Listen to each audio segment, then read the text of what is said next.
మీద మాట్లాడాలి, running political subjects అన్ని మాట్లాడాలని మీరు ఎక్స్పెక్ట్ చేస్తున్నారు.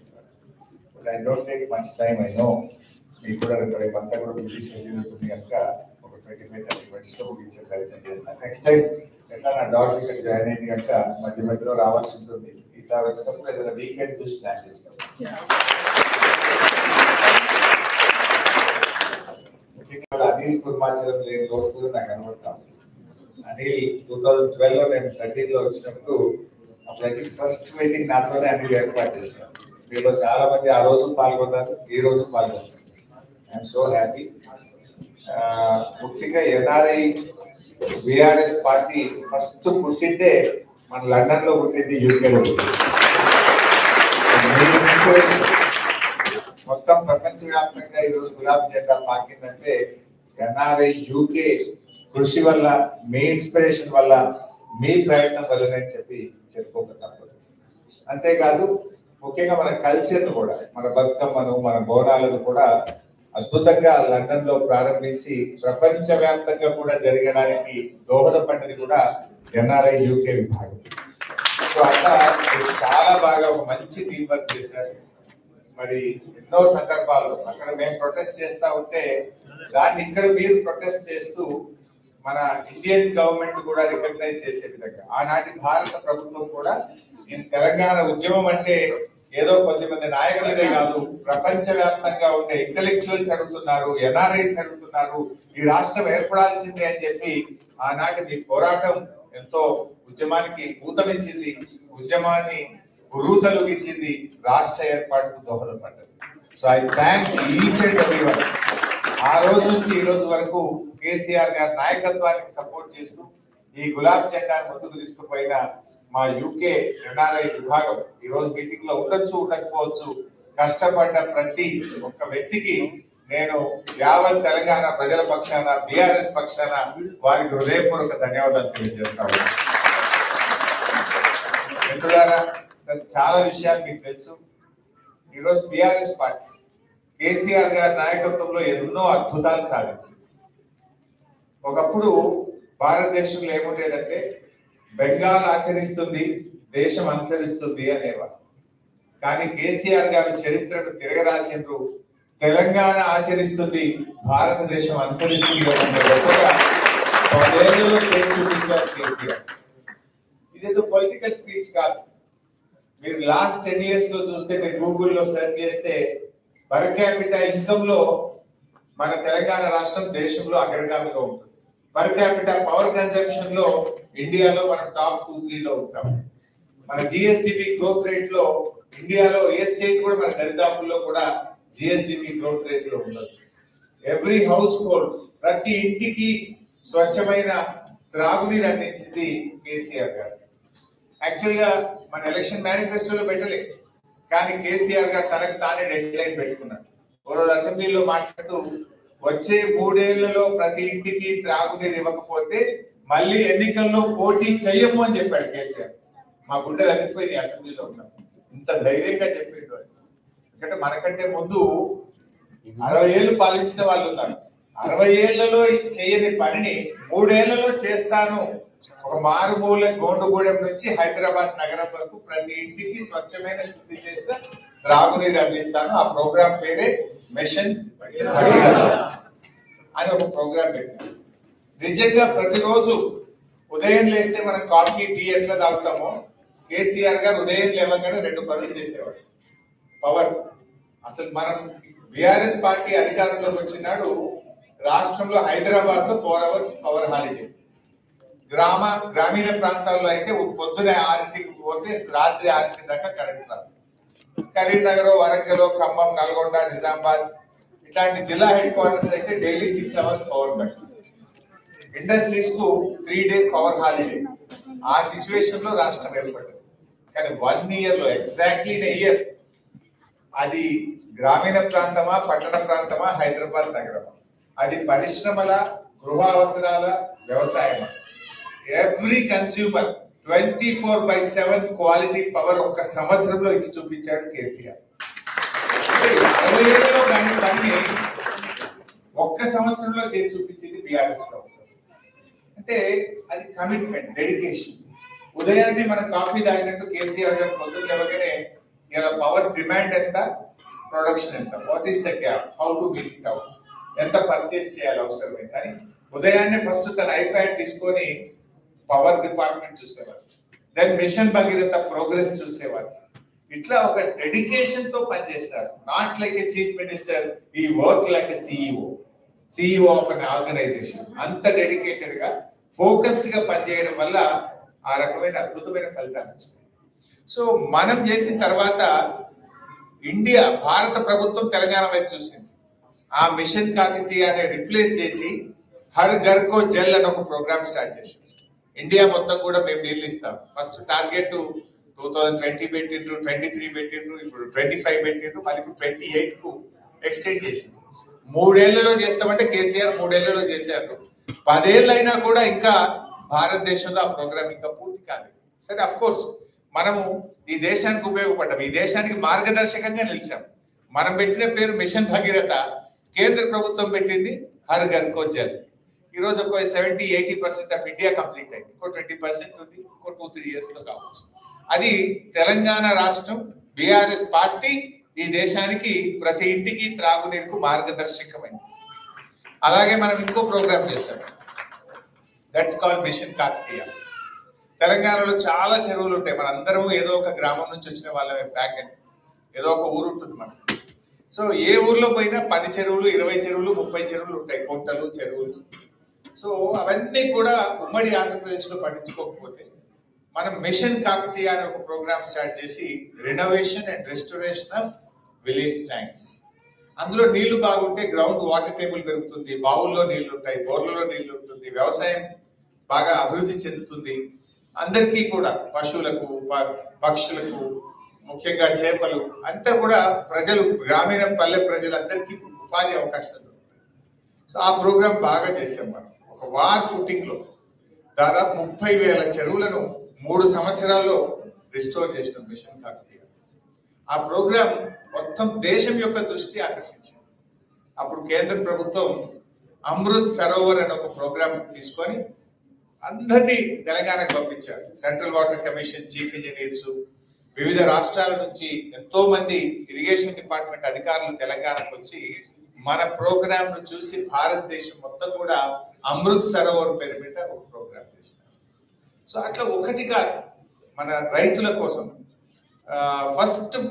First of it's kind in our country అసలు రైతులకు నేరుగా క్యాష్ ఇన్సెంటివ్ ఇవ్వడం. అంటే వ్యవసాయం ఇవాళ రేపు గ్రామీణ ప్రాంతాల్లో ఏమైంది, వాడు 100 ఎకరాల భూమి ఉండని, 50 ఎకరాల భూమి ఉండని, 10 ఎకరాల భూమి ఉండని, రైతుకి ఎవడన్నా పిల్లని బట్టి ఇవ్వడానికి రెడీగా లేదు. యూకేలో వచ్చి వాడు చిన్న వాచ్మెన్ జాబ్ చేసినా వెతికిస్తారు. కారణం ఏమైంది, ఎందుకు జరిగింది అంటే రైతు అంటే ఆదాయం తగ్గింది, రైతు వ్యవసాయం అంటే చిన్న చూపు అయింది, అది లాభసాటిగా లేదు, ఎంత చేసినా కష్టమే అనేటువంటి భావన వచ్చింది. అటువంటి పరిస్థితుల నుంచి కేసీఆర్ గారు రైతు బంధు అనే ఒక ప్రోగ్రామ్ తీసుకొని ప్రతి ఎకరానికి సంవత్సరానికి 10,000 రూపాయలు ఇన్పుట్ సబ్సిడీ, దేనికోసం ఫర్టిలైజర్ కానీ, దాన్ని దున్నడానికి ట్రాక్టర్ రైతు కానీ, అట్లా ఎంకరేజ్ చేద్దాం వ్యవసాయాన్ని అని చెప్పి 10,000 రూపాయలు ఇచ్చాం. 24/7 క్వాలిటీ పవర్ ఇచ్చాం. చెక్ డ్యాంలు, చెరువులు బాగా చేసి ప్రాజెక్టులు కట్టి సాగునీరు అందించాం. దాంతో వ్యవసాయం లాభసాటిగా మారింది. దాని పర్యవసానమే మీరు ఒక్కసారి గుర్తు తెచ్చుకోండి, బహుశా మీ అందరికి ఎక్స్పీరియన్స్ ఉంటుంది. బిఫోర్ 2014 అండ్ ఆఫ్టర్ 2014 మీరు చూడండి ఒకసారి. 2014 ముందు ఏ కరీంనగర్, మహబూబ్ నగర్, నల్గొండ మనం ఎక్కడ పోయినా కూడా 3 లక్షలు 2 లక్షల రూపాయలకి ఎకరం భూమి ఉండేది. కానీ కేసీఆర్ గారు వచ్చిన 5 ఏళ్లలో 3 లక్షలు 30 లక్షలు అయింది, 2 లక్షలు 20 లక్షలు అయింది. అసలు తెలంగాణలో ఎక్కడ కూడా 50 లక్షల్లో భూమి లేకుంటాయి. సో అట్లా రైతు బంధు అనే మనం స్టార్ట్ చేసిన ప్రోగ్రామ్ గవర్నమెంట్ ఆఫ్ ఇండియా కూడా ఆలోచించి ఇది మంచి ప్రోగ్రామ్ అని చెప్పి దాని పేరు మార్చి పిఎం కిసాన్ యోజన పేరు మీద దేశం మొత్తం కూడా రైతు బంధును రిప్లికేట్ చేసినారు. Like that every programme Telangana ఆచరిస్తుంది, భారతదేశం అనుసరిస్తుంది అన్నంత గొప్ప పేరు మన రాష్ట్రానికి. అది విద్యుత్ వినియోగంలో కావచ్చు, కరెంట్ లో కావచ్చు, రోడ్ ట్రాన్స్పోర్ట్ కావచ్చు, డ్రింకింగ్ వాటర్, అట్లా ఏ సెక్టర్ తీసుకున్నా కూడా Telangana has become a model. అసలు మన ప్రభుత్వం ఉన్నప్పుడు ఆల్మోస్ట్ ఎవ్రీ మంత్ ఏదో ఒక స్టేట్ నుంచి ఏదో ఒక డెలిగేషన్ వచ్చేది. డ్రింకింగ్ వాటర్ స్టడీ చేసుకోవడానికి, పవర్ సెక్టర్ స్టడీ చేయడానికి, హరితహారం స్టడీ చేయడానికి. యూకేలో మేము నిన్నటి నుంచి తిరుగుతా ఉంటే జస్ట్ అకాడమిక్ గా తెలుసుకుంటున్నాం. ఒక చెట్టుకు కొట్టాలంటే ఎంత కష్టం, ఇక్కడ చెట్లను ఎంత జాగ్రత్తగా చూస్తారు, ఎన్విరాన్మెంట్ ఎంత బాగా ప్రొటెక్ట్ చేస్తారు, ఎన్విరాన్మెంట్ హౌ ఇంపార్టెంట్ హియర్ అనేది నాకు చెప్తా ఉంటారు మన మిత్రులందరూ కూడా. సేమ్ థింగ్ కేసీఆర్ గారు ఆలోచించారు. నో అదర్ చీఫ్ మినిస్టర్ ఇండియాలో ఎవరు చేసి ఉండరు. మన తెలంగాణ రాష్ట్రం ఏర్పడిన తర్వాత 7.7% గ్రీన్ కవర్ పెంచి ఇండియాలో ఫస్ట్ అండ్ నంబర్ 1 స్టేట్ గా తెలంగాణ చేసుకుంది. 10 years లో 7.7 గ్రీన్ కవర్ పెరిగింది. జనరల్ గా గ్రీన్ కవర్ పెంచితే ఓట్లు రావు, ఓట్లు వచ్చేది కాదు, ప్రజలకు వెంటనే రిలీఫ్ కానీ దాని అర్థం కాదు. దాని effect you can see after a decade, maybe a decade.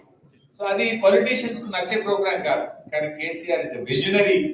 నేను కాదు, నా రాష్ట్రం ముఖ్యం, నా ప్రజలు ముఖ్యం అనుకున్నాడు కనుక 10 ఏళ్లలో 7.7 గ్రీన్ కవర్ పెంచారు. దాన్ని చాలా ఇంపార్టెంట్ తీసుకుంది. ఎందుకంటే ఆరోగ్య తెలంగాణ అంటే మంచి ఆసుపత్రులు కట్టడం కాదు, మన జీవన ప్రమాణాలు పెంచడమే అది నిజంగా ఆరోగ్య తెలంగాణ అవుతుంది.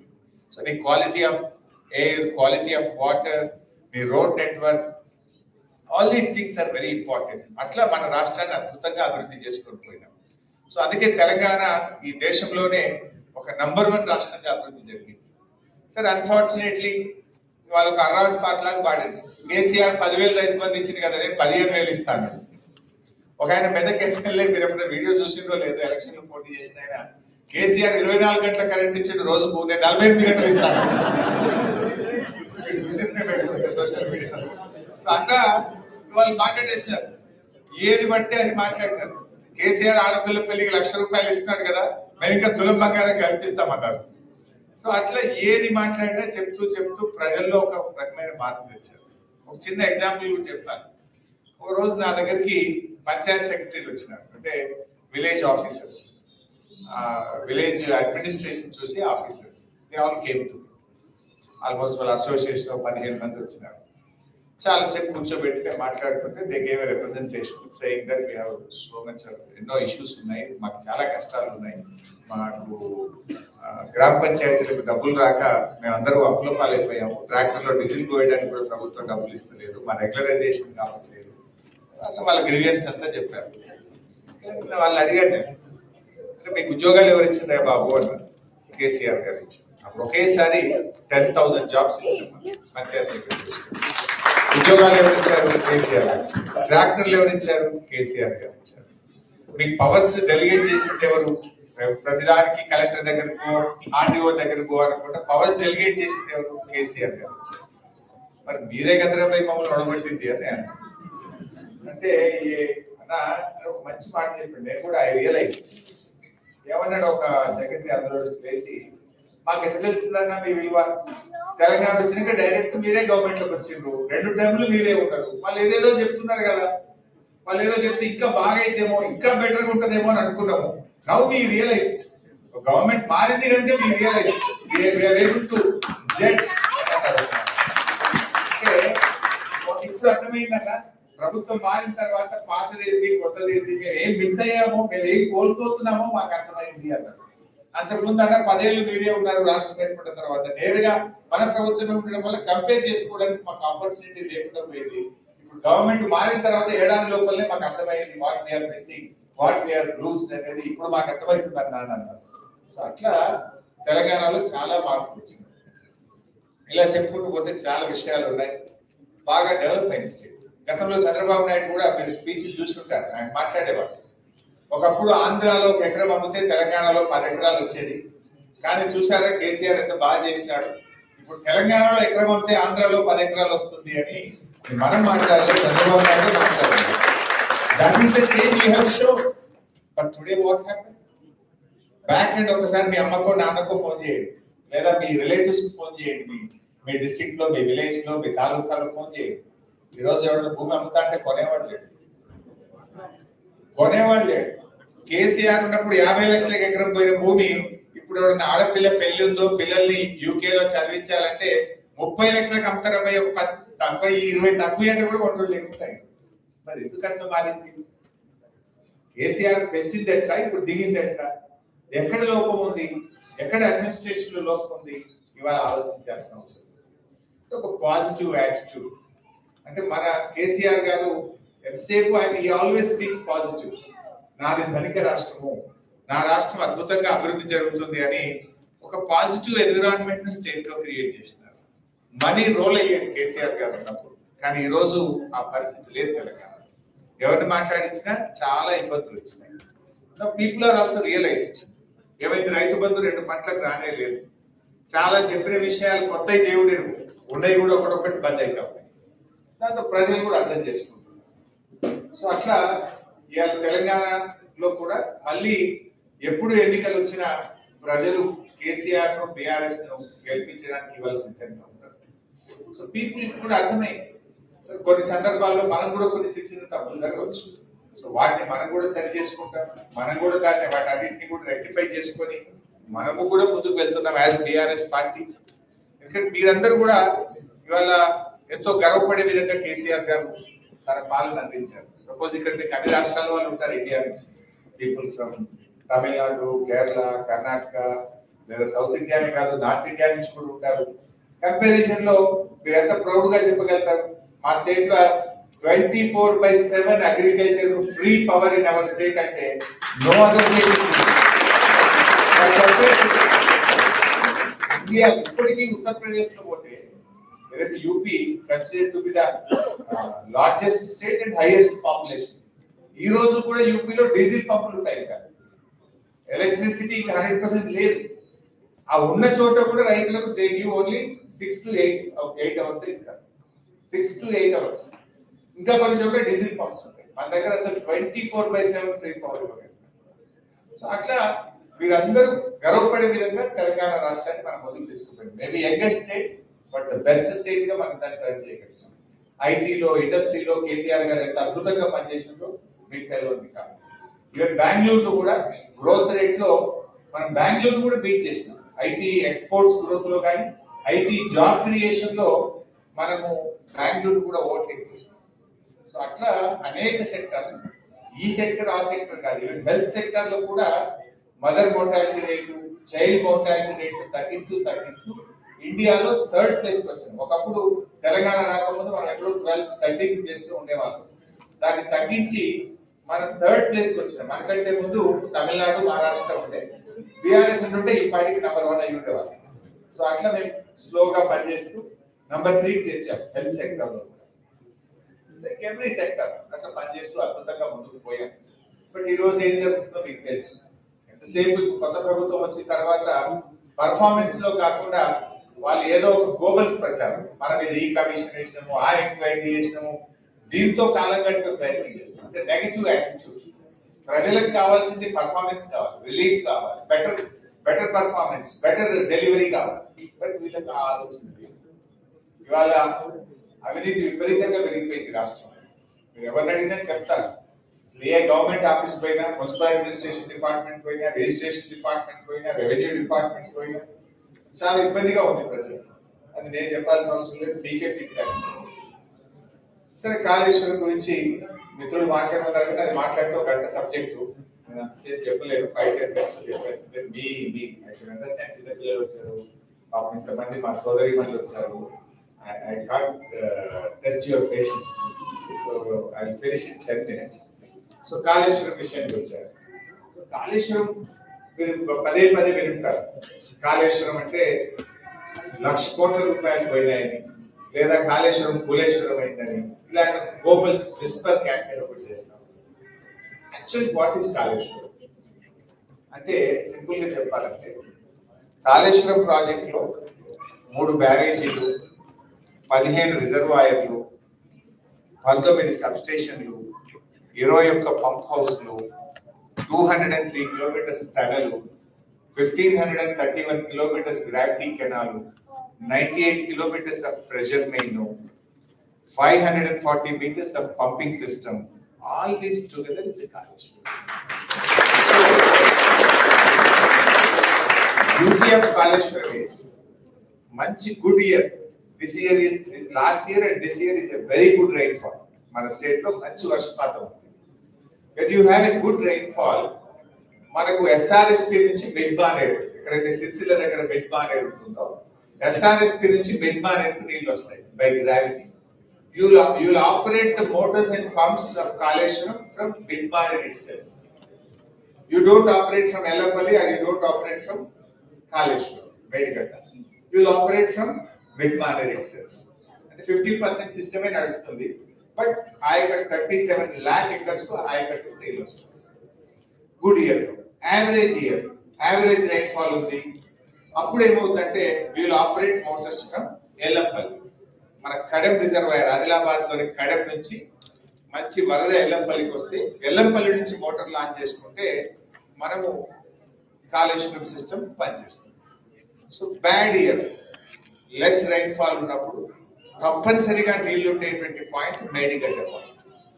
అంటే ఎక్కడ వర్షపాతం లేకుండా కూడా ఆ మహారాష్ట్ర అడవుల్లో మరి ఆ ప్రాంతంలో పడ్డ వర్షపు నీరుతో తప్పకుండా నీళ్లు ఉండే ప్రాంతం మేడిగడ్డ ప్రాంతం. దట్ ఈస్ ద ఎంత క్రైసిస్ లో కూడా అక్కడ తప్పకుండా నీళ్లు ఉంటాయి. కాళేశ్వరం అంటే ఏంటి అసలు?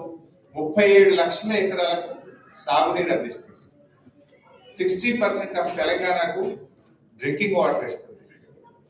ఇండస్ట్రీకి 16 TMC ఆఫ్ వాటర్ పెట్టాం. ఇండస్ట్రీకి ఉంటుంది డ్రింకింగ్ వాటర్ ఇంక్లూడింగ్ హైదరాబాద్ తో పాటు 60% ఆఫ్ తెలంగాణకు డ్రింకింగ్ వాటర్ ఇస్తుంది. అదే విధంగా 37 లక్షల ఎకరాలకు సాగునీరు అందిస్తుంది. సో ఇలాంటి బ్యూటిఫుల్ ప్రాజెక్ట్. ఇలా ఏం జరిగింది యాక్చువల్గా? అన్ఫార్చునేట్లీ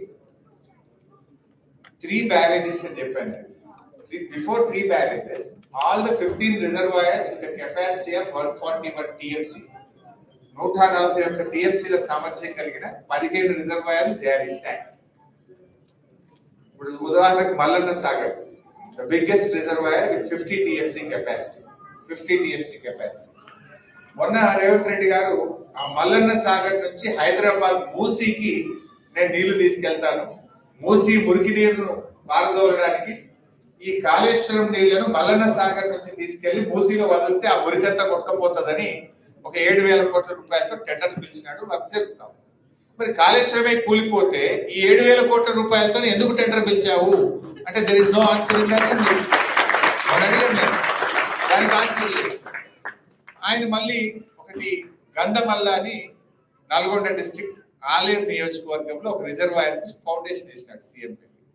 ఆ గంధమల్లకి ఎక్కడి నుంచి నీళ్లు పోతాయి? మల్లన్న సాగర్. కాళేశ్వరంలో అంతర్భాగంగా నిర్మించిన largest reservoir with 50 TMC capacity called Mallanna Sagar. Mallanna Sagar నుంచే గంధమల్లకు పో. నువ్వే కాళేశ్వరం కూలింది అంటావు. 3,000 కోట్ల రూపాయలతో గంధమల్ల రిజర్వాయర్ కంట దాని కింద 1,00,000 ఎకరాలకు నీళ్లు ఇస్తాడు. Source is Kaleshwaram and Mallanna Sagar. Double standards. Number 2 Uttam మాట్లాడుతూ మన అసెంబ్లీలో అన్నాడు. ఏమన్నాడు? అసలు వితౌట్ కాళేశ్వరం ఈసారి చాలా పంట పండింది, హైయెస్ట్ క్రాప్ ఈల్డ్, అత్యధికంగా పంట పండింది, అసలు రికార్డు పంట పండింది, కాళేశ్వరమే లేదు అన్నాడు. నేను సింపుల్ గా లేచి ఒక క్వశ్చన్ అడిగాను. 2 years అయింది మీ గవర్నమెంట్ వచ్చి, ఒక్క చెరువు తవ్వినారా? ఒక్క చెక్ డ్యామ్ ఏమైనా కట్టినారా? ఒక ప్రాజెక్ట్ ఏమైనా కట్టినరా? ఒక కాలువ ఏమైనా తవ్వారా? మీ 2 years లో ఒక్క ఎకరానికి ఎక్కడైనా అడిషనల్ గా వాటర్ ఇచ్చారా? ఇస్తే చెప్పు దాని పేరు అన్న. సైలెన్స్. మరి నువ్వు ఒక్క ఎకరానికి నీళ్ళు ఇవ్వలేదు, ఒక ప్రాజెక్ట్ కట్టలే, ఒక చెరువు తవ్వలే, ఒక కాలువ తవ్వలేదు, ఎక్కడి నుంచి పండింది? All this is done by BRS government in the last 10 years. So Kaleshwaram వాడలేదంట. నేను ఇందాక చెప్పినది, in a good year we'll operate pumps and motors from mid Manair. మనకు బాగా వర్షాలు పడ్డాయి కనుక they have operated from mid Manair. Medigadda point use చేయలేదు. మిడ్ మానేర్ లో మోటార్ వస్తే మానకొండూరు నియోజకవర్గంలో అన్నపూర్ణ రిజర్వాయర్కి వెళ్తాయి. అన్నపూర్ణలో మోటార్లు వస్తే సిద్దిపేట నియోజకవర్గంలో రంగనాయక్ సాగర్కి వస్తాయి. రంగనాయక్ సాగర్ లో మోటార్లు వస్తే మల్లన్న సాగర్కి వెళ్తాయి. మల్లన్న సాగర్ లో మోటార్ వస్తే కొండపోచమ్మ సాగర్ వెళ్తాయి. ఇప్పుడు సిద్దిపేటలో నా కాన్స్టిట్యూన్సీ లో రంగనాయక్ సాగర్ కింద 1,00,000 ఎకరాల పంట పడుతుంది. బిఫోర్ తెలంగాణ జీరో ఇరిగేషన్ లేదు, నో ఇరిగేషన్ సిస్టమ్. ఈ గవర్నమెంట్ వచ్చినాక గవర్నమెంట్ తరఫున కొండా మినిస్టర్ వచ్చి ఆడ మోటార్ వచ్చి 1,00,000 ఎకరాలకు నీళ్లు విడుదల చేసిన స్టేట్మెంట్ ఇస్తుంది. రేవంత్ రెడ్డి అంటాడు కాళేశ్వరం కూలిపోయింది, 1 ఎకరం వస్తుంది. all double standards. Actually జరిగింది ఏంటి నేను చెప్పినట్టుగా all the system is intact. So మూడు బ్యారేజీల్లో first barrage call Sundilla, then Annaram, then Medigadda. Sundilla is intact, Annaram is intact. అసెంబ్లీలో కోదండరామ్ గారు క్వశ్చన్ అడిగాడు, మేడిగడ్డ లాగా సుందిల్లా అన్నారం కూడా కూలిపోతాయా అని నిపుణులు చెప్తున్నారా అని అసెంబ్లీలో క్వశ్చన్ అడిగాడు. నేను ఉత్తమ్ ఏం చెప్పిన answer, no they are perfect, అవి బాగున్నాయి. ఆ తర్వాత వచ్చింది మేడిగడ్డ బ్యారేజ్. మేడిగడ్డలో 84 గేట్స్, 85 పియర్స్, రెండు పిల్లర్ల మధ్య ఉండేది gate. There are 7 blocks, 85 piers, 84 gates. So ఈ 84 గేట్స్ ఆర్ ఇంటాక్ట్. 85 పియర్స్ లో 3 పియర్లు కుంగినాయి కంటే, అది సంఖ్య ఇది, కూలి కూడా పోలేదు, కుంగినాయి 3 పిల్లలు కుంగినాయి. Out of 85, out of 84 gates 85